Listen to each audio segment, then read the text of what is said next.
Kaleshwaram project నిర్మాణానికి cabinet ఆమోదం లేదన్నారు సీఎం రేవంత్ రెడ్డి. కమిషన్ ముందు కేసీఆర్ సహా హరీష్, ఈటెల అబద్దాలు చెప్పారన్నారు.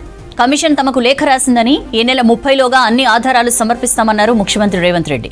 ఇట్లాంటి అబద్దాలతోనే ఎక్కువ కాలం బతకలేరు. కేబినెట్ అప్రూవల్ ఉందని చెప్పిండ్రు. 96 కేబినెట్లు అయినాయి. 96 కేబినెట్లలో ఎక్కడ కూడా కాళేశ్వరానికి అనుమతి లేదు. నేను స్పష్టంగా చెప్తున్నా. కాళేశ్వరంలో కట్టిన ప్రాజెక్టుల యొక్క అంచనాలు పెంచడానికి కేబినెట్కి వచ్చింది తప్ప అక్కడి నుంచి ఇక్కడికి తరలించాలనేది ఏ రోజు కేబినెట్లో చర్చ జరగలేదు. దానికి సంబంధించిన పూర్తి వివరాలు డాక్యుమెంట్లు ఉన్నాయి. మాకు ఎట్లాగో ఇప్పుడు లేఖ రాసిండ్రు. 30 తారీఖు లోపల కమిషన్కి పూర్తి వివరాలతో కూడుకున్న నివేదిక మా సాగునీటి పారుదల శాఖ సబ్మిట్ చేస్తుంది. కాళేశ్వరం కమిషన్ మాకు లేఖ రాసింది. ఎప్పుడు ఈటెల రాజేందర్, హరీష్ రావు, చంద్రశేఖరరావు గారు కమిషన్ ముందల హాజరయ్యి ఈ ప్రాజెక్టులకు క్యాబినెట్ అనుమతి ఉంది అని వాళ్ళు చెప్పిండ్రు. దీనికి సంబంధించిన వివరాలు మీ దగ్గర ఏమైనా ఉంటే కమిషన్కు సబ్మిట్ చేయండి అని చెప్పి మాకు లేఖ రాసింది. దాని నేపథ్యంలో 30 తారీఖు లోపల పూర్తి వివరాలతో కూడుకున్న అన్ని ఆధారాలను కమిషన్కు అందజేయడం జరుగుతుంది. వాళ్ళు చెబుతున్న అబద్ధాలు కమిషన్ ముందల తేటతెల్లం చేస్తాము. ఇంకా అబద్ధాలు చెప్పి బుకాయించి ఇంకేదో కాలం గడపాలను, లేకపోతే కమిషన్ విచారణ నుంచి తప్పించుకోవాలని వాళ్ళు ప్రయత్నం చేస్తే అట్లాంటి పప్పులు ఏమి. దీనికి సంబంధించి డీటెయిల్స్ తెలుసుకుందాం. శ్రీశైలం మనతో జాయిన్ అవుతున్నారు. శ్రీశైలం, కాళేశ్వరం ప్రాజెక్టుకు కేబినెట్ అప్రూవల్లే లేనట్లు తెలుస్తోంది. ఏంటి దీనికి సంబంధించిన ఇన్ఫర్మేషన్? ఆల్ పార్టీ మీటింగ్ లో భాగంగా సీఎం ప్రెస్ మీట్ లో ఈ అంశాన్ని ప్రస్తావించారు. ప్రధానంగా సీఎం కేసీఆర్, అంటే మాజీ సీఎం కేసీఆర్, అదేవిధంగా అప్పటి మంత్రులుగా ఉన్నటువంటి ఈటెల, హరీష్ రావులు, ఈ ముగ్గురు కూడా కాళేశ్వరం కమిషన్ ముంగట మేడిగడ్డ ప్రాజెక్ట్ సంబంధించి, అంటే కాళేశ్వరం ప్రాజెక్ట్ సంబంధించి ఏ విషయమైనా కూడా క్యాబినెట్ అప్రూవల్ తోనే 100% జరిగిందని చెప్పుకొచ్చారు. అయితే ఆ విషయాన్ని ఈ రోజు అది పూర్తిగా అబద్ధం అని చెప్పి సీఎం రేవంత్ రెడ్డి ఈ ప్రెస్ మీట్ లో చెప్పారు. అసలు కాళేశ్వరం ప్రాజెక్టుకు క్యాబినెట్ అప్రూవలే లేదు. ఎక్కడ కూడా తుమ్మిడిహట్టి నుంచి మేడిగట్టకు మార్పుకు సంబంధించినటువంటి రీడిజైన్ కి సంబంధించిన ఏ అంశం కూడా క్యాబినెట్ అప్రూవల్ అనేది లేదే లేదు. ఏదైతే బీఆర్ఎస్ హయాంలో ఉన్నటువంటి 90కి పైగా క్యాబినెట్ మీటింగ్లు జరిగినాయి. ఆ ఏ మీటింగ్ లో కూడా ప్రస్తావనకు రాలేదు. వాళ్ళు కాళేశ్వరం కమిషన్ ముంగట చెప్పిన పూర్తిగా అబద్ధాలు అని చెప్పి సీఎం రేవంత్ రెడ్డి చెప్పుకొచ్చారు. అంటే వాస్తవంగా మాజీ కేసీఆర్ గాని ఇద్దరు మంత్రులు చెప్పింది, ఈ సీఎం చెప్పిన మాటలను బట్టి అది పూర్తిగా అబద్ధము. వాళ్ళు ఎక్కడ కూడా అప్రూవల్ లేకుండానే కమిషన్ ముందు అబద్ధాలు చెప్పారు. ఇప్పుడు మా కమిషన్ కూడా లేఖ రాసింది. ఏవైతే కేబినెట్ అప్రూవల్ ఉందని వాళ్ళు చెప్పారో దానికి సంబంధించిన మొత్తం ఏం మినిట్స్ ఉన్నాయో అవన్నీ కూడా పంపించమని కాళేశ్వరం కమిషన్ లేఖ రాసింది. ఈ నెల 30 లోపు ఆ వివరాలన్నీ కమిషన్ పంపిస్తాం. అప్పుడు కమిషన్ ఇవన్నీ కూడా పరిశీలిస్తుంది.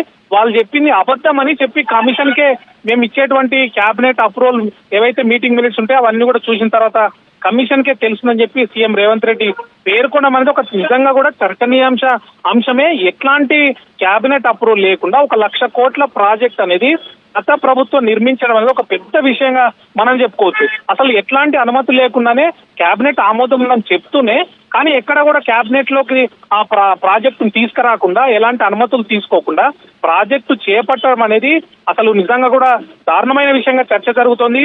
అసలు గత ప్రభుత్వం ఇట్లాంటి అంశాన్ని 1 లక్ష కోట్ల ప్రజాధనం అనేది తీసుకొచ్చి ఒక ప్రాజెక్ట్ కడుతున్నారు అంటే ఖచ్చితంగా కేబినెట్ అప్రూవల్ ఉండాలి.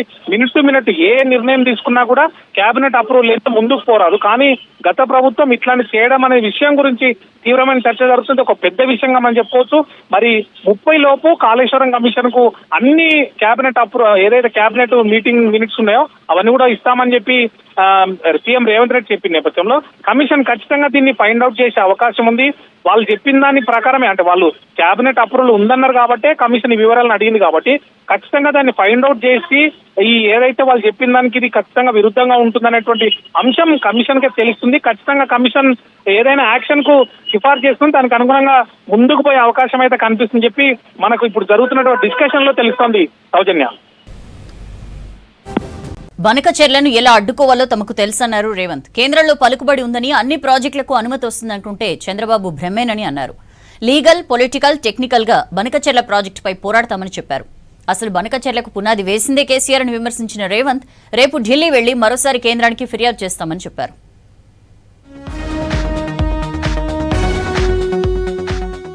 ఏపీ ప్రభుత్వం చేపడుతున్న బనకచర్ల ప్రాజెక్టుపై రాజకీయాలకు అతీతంగా పోరాడాల్సిన అవసరం వచ్చిందన్నారు ముఖ్యమంత్రి రేవంత్ రెడ్డి. సెక్రటేరియట్లో అఖిలపక్ష ఎంపీలతో భేటీ అయ్యారు సీఎం. లీగల్, టెక్నికల్, పొలిటికల్ గా బనకచర్ల ప్రాజెక్టుపై పోరాడతామని చెప్పారు. పొలిటికల్ గా విఫలమైతే లీగల్ గా ముందుకు వెళ్తామని చెప్పారు. రేపు స్వయంగా వెళ్లి కేంద్ర జలశక్తి మంత్రి, పర్యావరణ, ఆర్థిక మంత్రులతో భేటీ అవుతామన్నారు రేవంత్. ఆంధ్రప్రదేశ్ దీన్నే మనకు ఒక గుదిబండగా మార్చే ప్రయత్నం చేస్తుంది. కాబట్టి దీనికి నేను ఈ సమావేశంలో పాల్గొన్న అందరి సభ్యులను నేను కోరుకునేది ఒకటే, ఇది 3 రకాల అప్రోచ్తో ముందుకెళ్ళాలి. ఒకటి టెక్నికల్, 2 లీగల్, 3 పొలిటికల్. అయినా కూడా ఒక రకంగా మనం ఆశించిన మేరకు మనకు సహకారం అందుతలేదని మనకు ఒక అనుమానం ఉంది. మళ్ళీ రేపు ఉదయం నేను మంత్రి గారు ఇద్దరం సమయం తీసుకున్నాం. సిఆర్ పాటిల్ గారి దగ్గరికి వెళ్ళి వీటన్నిటిని కూడా రిప్రజెంట్ చేస్తాం. అవసరమైతే 3-4 రోజులు ఢిల్లీలో ఉండేనా అందరినీ కలిసి మన స్టేట్ గ్రీవెన్స్ ఏముంది, మన ఇంట్రెస్ట్ ఏముంది, మన ఫండమెంటల్ రైట్స్ ఏమున్నాయి, వాటర్ లాస్ ఏం చెప్తున్నాయి అన్ని వాళ్ళకి వివరించి అన్ని రకాలుగా తీసుకున్నాం. ఈ బాధ్యతతో ఖచ్చితంగా మన రాష్ట్ర ప్రయోజనాలను కాపాడడానికి అన్ని రకాలుగా ప్రయత్నం చేస్తాం. మీ అందరి సహకారం కూడా కావాలి. It is not related to any political or any election thing. Banakacherla ప్రాజెక్టుకు 2016లోనే బీజం పడిందని చెప్పారు రేవంత్. ఆనాడు ఏపీకి వెళ్లిన కేసీఆర్ రాయలసీమను రతనాలసీమ చేస్తానని చెప్పారని గుర్తు చేశారు.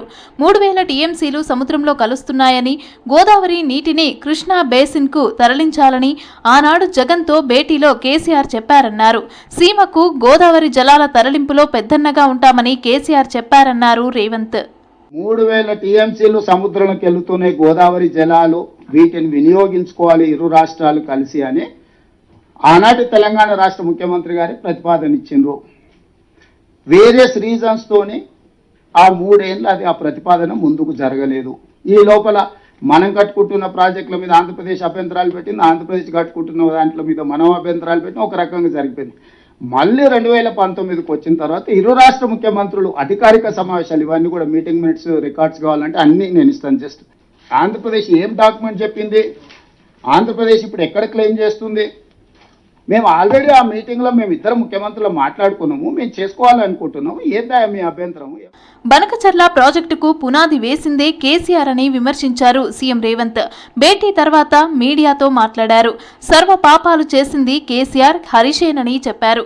జగన్, కేసీఆర్ కలయిక ఓ కాంట్రాక్టర్ కుదిర్చితే జరిగిందన్నారు. రాష్ట్ర ప్రయోజనాలను బీఆర్ఎస్ ఏనాడూ పట్టించుకోలేదన్నారు.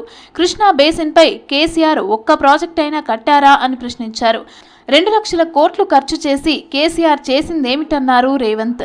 ధనదాహానికి బలైపోయిన మేడిగడ్డ, అన్నారం, సుందీల పోవడం వల్ల ఈ రోజు కిందికి వరద జలాలు పోతున్నాయి. 10 సంవత్సరాలు మీరు గోదావరి బేసిన్ మీద ప్రాజెక్టులు కట్టకపోవడం వల్ల ఈరోజు చంద్రబాబు నాయుడు గారు తరలించకపోతా అని ధైర్యంగా చెప్పగలుగుతున్నాడు. 10 సంవత్సరాలు కృష్ణా బేసిన్ మీద మీరు ఏ ఒక్క ప్రాజెక్టు పూర్తి చేయకపోవడం వల్ల నువ్వు సంతకాలు పెట్టి తెలంగాణను మోసం చేసినావు. 811 టీఎంసీ నికర జలాలు ఆనాడు ఉమ్మడి ఆంధ్రప్రదేశ్కి కేటాయింపులు జరిగితే నువ్వే 2015లో పోయి సంతకాలు పెట్టినావు. మా తెలంగాణకు 299 టీఎంసీ చాలు, మీరు 512 టీఎంసీలు తీసుకెళ్లమని. చంద్రబాబుపై ఘాటు విమర్శలు చేశారు రేవంత్. కేంద్రంలో చంద్రబాబుకు పలుకుబడి ఉండొచ్చని, అన్ని ప్రాజెక్టులకు అనుమతి వస్తాయనుకుంటే మీ భ్రమ అని చెప్పారు. ప్రాజెక్టును ఎలా అడ్డుకోవాలో తమకు తెలుసునన్నారు. గోదావరిలో 960 టీఎంసీలు తమకు హక్కు ఉందని, వాటిపై ప్రాజెక్టులు నిర్మించుకుంటామని చంద్రబాబు ఎన్ఓసీ ఇవ్వాలన్నారు రేవంత్. అందుకే ఈరోజు అన్ని వ్యవస్థల దగ్గరికి మేము వెళ్తున్నాము. నాకు ఉత్తమ్ కుమార్ రెడ్డి గారికి ఎలాంటి భేషజాలు లేవు. అందరినీ కలుస్తాం, అందరితో మాట్లాడతాం. మీరు ఢిల్లీలో మోడీ గారిని ఒత్తిడి తెచ్చి అనుమతి తెచ్చుకోవడం వల్ల ఇవి పూర్తి కావు. కాబట్టి మా తెలంగాణ ప్రాజెక్టులో గోదావరి బేసిన్ మీద 968 టీఎంసీలు, కృష్ణా బేసిన్లో పరివాహక ప్రాంతం ప్రకారం మాకు ఒక 555 టీఎంసీల నీళ్ళు వస్తాయి. చట్టాన్ని కూడా ఉల్లంఘించి ఏపీ బనకచర్ల కడుతోందని అన్నారు మంత్రి ఉత్తమ్ కుమార్ రెడ్డి. పోలవరం బనకచర్ల ప్రపోజల్ను తమ ప్రభుత్వం తిరస్కరించిందని తెలిపారు. ప్రాజెక్టుకు అనుమతి ఇవ్వొద్దని కేంద్రాన్ని కూడా కోరామని తెలిపారు. పోలవరం బనకచర్ల లింక్ ప్రాజెక్టుతో గోదావరిలో తెలంగాణ వాటాకు నష్టమన్నారు. కేంద్ర మంత్రులతో రేపు సీఎంతో పాటు తాను కూడా కలుస్తానని తెలిపారు. ఏ వేగంతో అయితే ఆంధ్రప్రదేశ్ ప్రపోజల్స్ ని ముందుకు తీసుకెళ్తున్నారో అది అత్యంత ప్రమాదకరంగా మేము భావించి ఇంకా సీరియస్ స్టెప్స్ తీసుకోవడానికి మేము ముందుకు పోతున్నాం. సెక్షన్ 85(8)D కింద 84(3) కింద మా అభ్యంతరాలు ఉన్నాయి, మీరు ముందుకు ప్రొసీడ్, వారిని కానియొద్దు, మీరు అనుమతులు ఇవ్వద్దని చెప్పడం జరిగింది. అదేవిధంగా వాళ్ళకి ఎటువంటి అనుమతులు ఇచ్చినా ఈ తెలంగాణ రాష్ట్రానికి మీరు నష్టం చేసిన వాళ్ళని చెప్పి కూడా చెప్పడం జరిగింది. బనకచర్లను వ్యతిరేకిస్తూ ఎంపీల సమావేశంలో తీర్మానించారు. ఉమ్మడిగా పోరాడాలని డిసైడ్ అయ్యారు. అయితే సమావేశం నుంచి బీఆర్ఎస్ వాకౌట్ చేసింది. రాజకీయ కోణంలో ఈ భేటీ ఏర్పాటు చేశారని, అందుకే సమావేశాన్ని బాయ్కాట్ చేశామన్నారు బీఆర్ఎస్ ఎంపీ. రాష్ట్రంలో గ్రీన్ పవర్ ఉత్పత్తికి ప్రాధాన్యం ఇస్తున్నామన్నారు మంత్రులు. 10 ఏళ్ల బీఆర్ఎస్ పాలనలో ఎనర్జీ పాలసీ లేక ఇబ్బందులు పడ్డామని చెప్పారు. దేశానికి దశ దిశ చూపిస్తానని ప్రగల్భాలు పలికిన కేసీఆర్ తాను దత్తత తీసుకున్న వాసాలమర్రి గ్రామ ప్రజల్నే పట్టించుకోలేదని విమర్శించారు. ప్రజలకు తక్కువ ధరకే ఇసుక వచ్చేలా చర్యలు చేపడుతున్నామన్నారు. వర్షాకాలంలో వరదలకు రవాణా వ్యవస్థ దెబ్బతినకుండా చూడాలని అధికారులను ఆదేశించారు మినిస్టర్స్.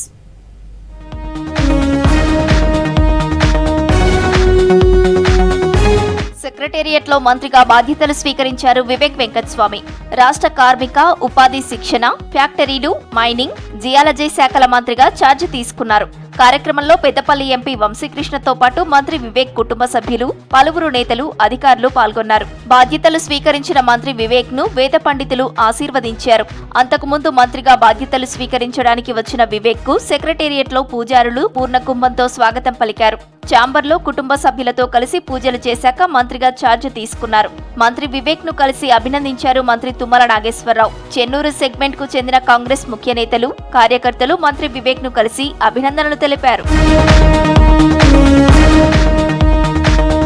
శాండ్ మాఫియాపై ఉక్కుపాదం మోపి ప్రజలకు తక్కువ ధరకే ఇసుక వచ్చేలా చర్యలు చేపడతామన్నారు మంత్రి వివేక్ వెంకటస్వామి.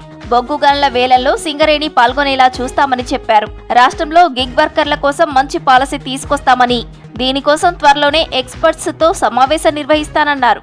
మళ్ళొకసారి కార్మికుల కోసం పనిచేయడానికి ఈ అవకాశం ఏదైతే రేవంత్ రెడ్డి గారు కల్పించారో వారికి నిజంగానే కృతజ్ఞతలు చెప్పాలి. సో ఈ కార్మిక రంగంలో అన్ని labour unions, INTUC, AITUC, CPM అన్ని ట్రేడ్ యూనియన్స్ కూడా టచ్లో ఉంటారు. సో ఇదొక అవకాశం అన్నమాట మళ్ళీ ఒకసారి కార్మికులకు పనిచేయడానికి. ఎందుకంటే కాంగ్రెస్ అంటే కరెంట్ అంటే కాంగ్రెస్ అన్నారు డిప్యూటీ సీఎం బట్టి విక్రమార్క. కాంగ్రెస్ వస్తే కరెంటు ఉండదని బీఆర్ఎస్ నేతలు మిడిమిడి జ్ఞానంతో తప్పుడు ప్రచారం చేశారన్నారు. కాంగ్రెస్ అధికారంలోకి వచ్చిన తర్వాత 2000 మెగావాట్ల విద్యుత్ ఇచ్చామన్నారు. ఖమ్మంలో ఎలక్ట్రికల్ అంబులెన్స్లను మంత్రి పొన్నం ప్రభాకర్ తో కలిసి ప్రారంభించారు బట్టి.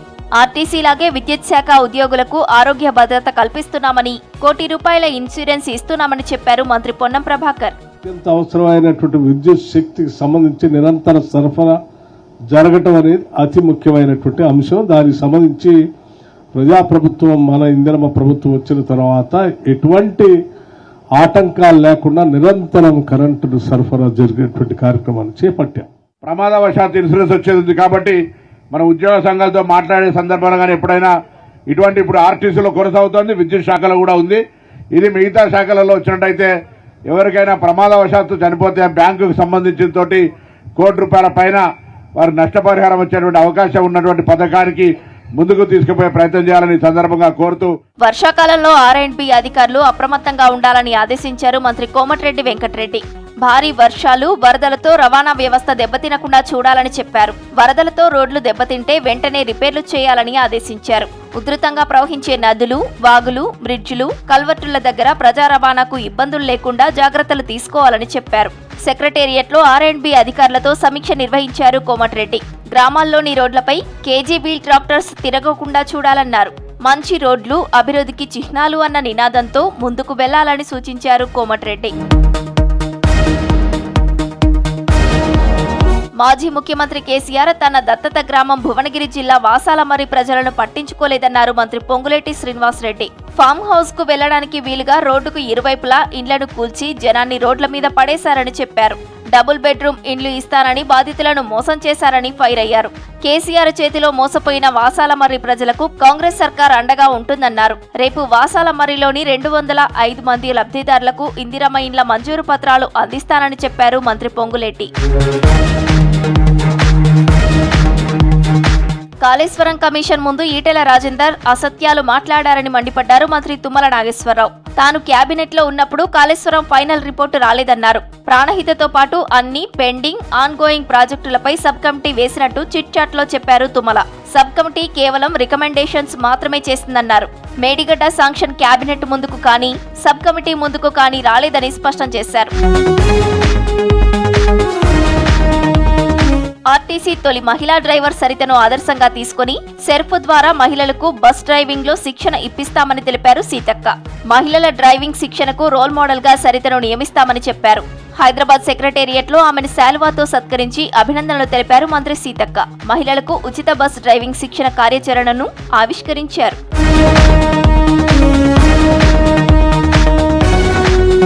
తిరుమల శ్రీవారి దర్శనానికి వెళ్లారు మంత్రి వివేక్ వెంకటస్వామి. రేణిగుంట ఎయిర్పోర్ట్ లో మంత్రి వివేక్ కు ఘన స్వాగతం పలికారు నేతలు, అభిమానులు. మల్లారపు మధు ఆధ్వర్యంలో గజమాలతో సత్కరించారు. రేపు ఉదయం కుటుంబ సమేతంగా తిరుమల శ్రీవారిని దర్శించుకోనున్నారు మంత్రి వివేక్.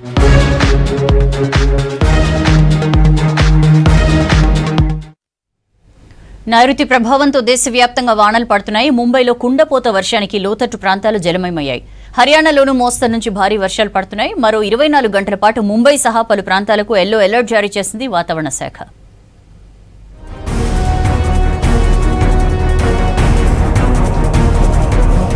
నైరుతి రుతుపవనాల ప్రభావంతో దేశవ్యాప్తంగా పలు రాష్ట్రాల్లో వర్షాలు పడుతున్నాయి. మహారాష్ట్రలో ఎడతెరిపి లేని వానలతో ప్రజలు ఇబ్బంది పడుతున్నారు. ముంబైలో కుండపోతగా వర్షం కురిసింది.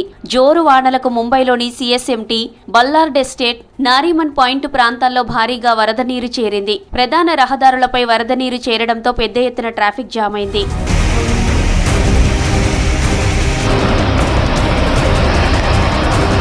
హర్యానాలోనూ మోస్తరు నుంచి భారీ వర్షాలు పడుతున్నాయి. కర్నాల్, గురుగ్రామ్లో వానలకు జనజీవనం స్తంభించింది.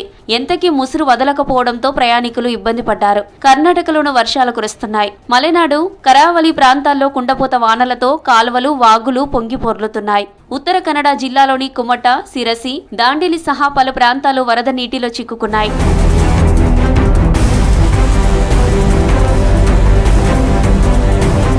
ఈశాన్య రాష్ట్రాల్లోనూ వానలు పడుతున్నాయి. అసోంలో సహా పలు రాష్ట్రాల్లో కురుస్తున్న వానలతో నదుల్లోకి భారీగా నీరు చేరుతోంది. 10 రోజుల క్రితం కురిసిన భారీ వానలకు నార్త్ ఈస్ట్ అతలాకుతలమైంది. ఇప్పుడిప్పుడే వరద ప్రభావం నుంచి కాస్త తేరుకుంటున్నారు ఈశాన్య రాష్ట్రాల ప్రజలు.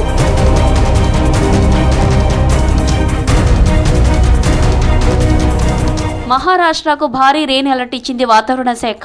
ముంబైకి ఎల్లో అలర్ట్ జారీ చేసింది. లోతట్టు ప్రాంతాల ప్రజలు అప్రమత్తంగా ఉండాలని సూచించారు అధికారులు.